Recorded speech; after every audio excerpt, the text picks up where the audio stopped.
₹2 unit का आपका नुकसान है नॉर्थ साउथ कॉरिडोर की ट्रांसमिशन लाइन पूरी ना होने का।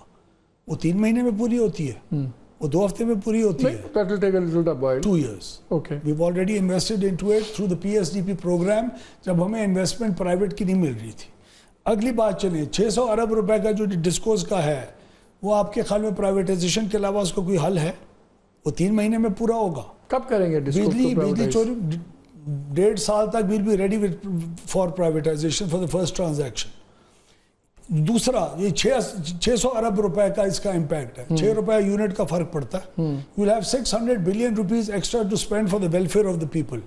ये आपके ख्याल में प्राइवेटाइजेशन के बगैर हो सकता है?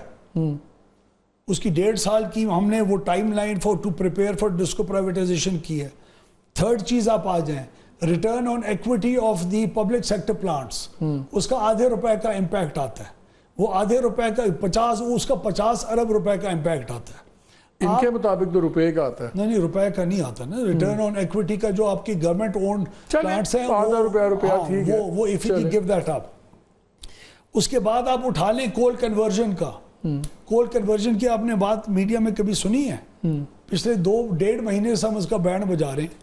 कोल कन्वर्जन, जितनी भी इंपोर्टेड कोल है उसको अगर लोकल कोल में आप कन्वर्ट करें, उसका ₹2.25 पर यूनिट का एवरेज पूरी पूल प्राइस के ऊपर इसका फर्क आता है। Plus, you save $1 billion in foreign exchange that you spend every year, and your plants are without using all that capacity. उसका इम्पैक्ट भी ₹2.25 का आता है।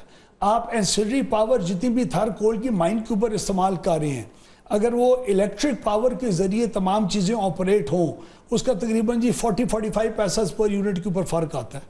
आप अगर ट्रांसमिशन लाइन को लोड पूरा करके और furnace oil plants, transmission constraints को हटा के फर्नेस ऑयल प्लांट्स को जो तकरीबन 2 से 3 अरब यूनिट हर साल पैदा कर रहे हैं, अगर उसको रिड्यूस कराएंगे और डिस्पैच मेरिट के ऊपर बेहतर आपके प्लांट्स चलेंगे, तकरीबन ₹1.25 का उसका असर पड़ा है।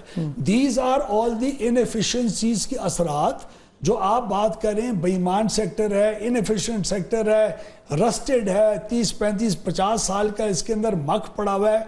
These are the identified power sector reforms. मैं को इस चीज़ का जवाब दे सकता हूँ कि इस वजारत के अंदर, मेरे इस हुकूमत के अंदर अगले 5 साल के अंदर हमने किस चीज़ को किस तरीके से ठीक करना है, और पब्लिक भी मुझसे ये एक्सपेक्ट करती है।